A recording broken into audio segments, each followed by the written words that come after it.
As a child, I was always fascinated with the woods. While the beautiful pines scattered the land, captivating me with their size and showing me a picture of strength and resilience, the dark brush intrigued me with the unknown happenings of its solemn, mysterious, and unrevealing insides. I had been intimidated all my life by those woods because of that brush, although until now, my uneasiness has been unsubstantiated. I cannot seem to understand how I had known that there was actually something to be afraid of in those woods, but something inside of me had been warning me all my life of the monster that I had been afraid of. If only I had listened to that feeling, I might be able to sleep soundly at night.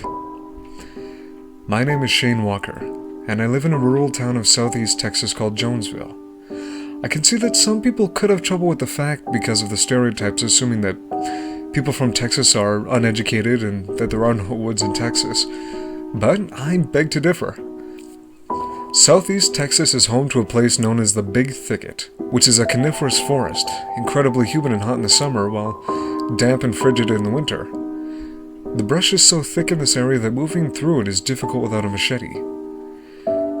As I digress, I grew up in a modern family of 5, including myself, my dad, my mom, and my 2 sisters. My parents were always very protective of my siblings and I, as both insisted, "The world's changed since when I was little. Y'all can't wander around here anymore without us worrying about you getting snatched up by somebody." So I was only allowed to go to friends' houses whose parents my family trusted. I spent my school days in the town's elementary school with a small class, even for our quaint town of 12 kids, so my friends' circle was fairly limited. And even when I graduated into junior high and into a bigger school, my circle did not expand due to awkwardness and shyness. Through junior high, I was only able to keep one close friend who I hung out with every weekend possible. This friend, named Devin Daniels, lived in a small house with his grandma. A house surrounded by woods that captivated me every time I came over.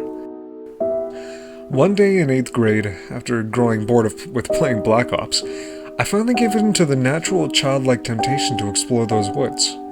So Devin and I planned our expeditions to clear out parts of the woods to build a clubhouse, in which we would have a wide variety of adventures. We started off with a single machete and a rake, which to most people in our area was not seen as a problem, as they believed 12 and 13-year-olds could handle themselves with machetes to a certain extent. And I began hacking away at the brush as I was a bigger and therefore stronger boy, and Devin used the rake to start raking away the debris I was making. This kept us busy for a couple days, as I formed a boundary by hacking a circle clear around a large oak. After forming the boundary, we contemplated our endeavor. Looking at our hard work, we decided that enough had been done to form a clubhouse.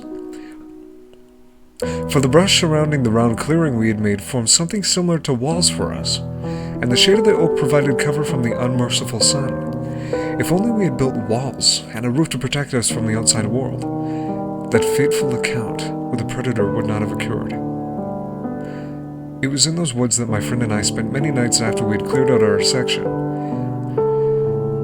I always felt that we should have had more protection, so every time we went to spend the night outside, I insisted we pitch a tent. My friend obliged every time, and we always brought out his old blue tent that was found in his closet, and in this tent, we unknowingly met with the creature that would soon come to haunt our nightmares.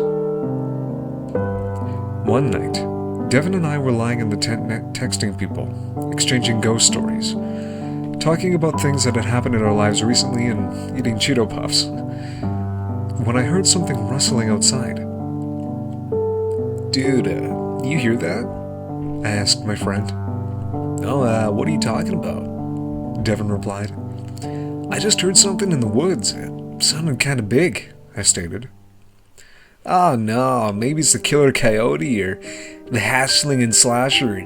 Dude, we're gonna die," he sarcastically retorted, mocking me for my fear of the woods in the dark. "Shut up, Dev, I'm serious. I heard something running around out there, and I'm getting pretty freaked out." "Don't worry, Shane, you're just overreacting. It's probably just the wind, or maybe it's that stupid coon that keeps scattering out trash around up at the house." Okay, but it sounded big. I mean, just be a little quieter so we don't attract it, just in case it is something. Alright, wuss, Devin said, ending the conversation as I had no appropriate response to his insult other than rolling my eyes. The night continued on like all other nights, with us conversing and jokingly insulting each other, occasionally when suddenly I heard another unusual rustling in the woods. This time, more distinguished. And by the look of terror on Devin's face, I inferred that he had heard the noise as well. See what I mean now? I whispered to the frightened preteen. Yeah, kinda. It might hear us, man, he replied in a squeaky, frightened whisper. The two of us sat, scared and listening intently, as the wind blew through the pines surrounding us. As minutes passed, I heard slight rustlings in the bushes, and it sounded like whatever was out there was coming closer to us. My feeling of slight discomfort burst into agonizing terror as I suddenly realized the only thing standing between me and whatever was out there was a thin, blue piece of fabric.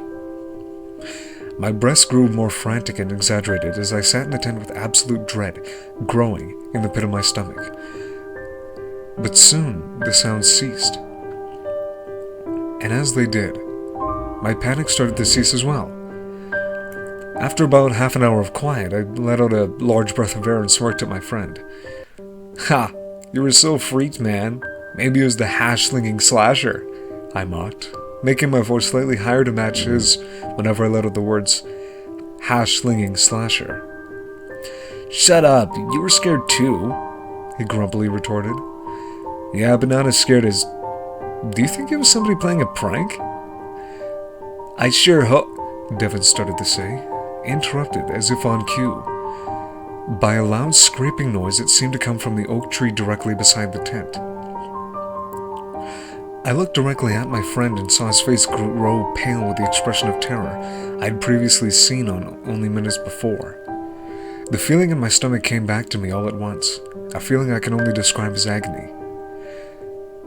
As the volume of the noise increased, that horrible feeling of absolute terror grew as well, and as my anguish became more powerful, a short, loud shriek managed to escape my lips, and to my alarm and confusion, the scraping noise suddenly ceased. As I sat against the blue canvas of the tent, I intently listened for any more disturbances.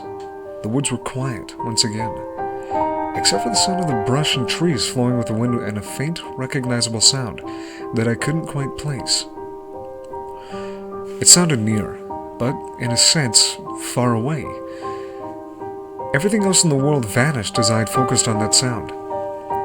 The steady, rhythmic sound, so familiar, yet I couldn't quite place it. I pondered what the sound was and how I couldn't seem to realize what it was, but no matter how hard I tried. Soon, the sound went away, and all was quiet. The rest of the night was relatively calm. The wind flowed through the trees the rest of the night, and there were no further disturbances. Terrified, my friend and I laid down for the rest of the night, unable to sleep and too scared to run back to the house. The morning eventually came after what seemed like an eternity, and Devin and I realized that we had made it through that terrible night alive. After grabbing our essential items, clothes, blankets, etc., we looked back at our broken clubhouse one last time and noticed two distinct things. Claw and shoe marks going into the large oak that was meant to have provided sanctuary for us, and footprints of whatever the beast was. As I took a closer look at the footprints, I noticed where the creature had gone during that traumatizing experience for Devin and I. The bushes facing our north side which led to the oak.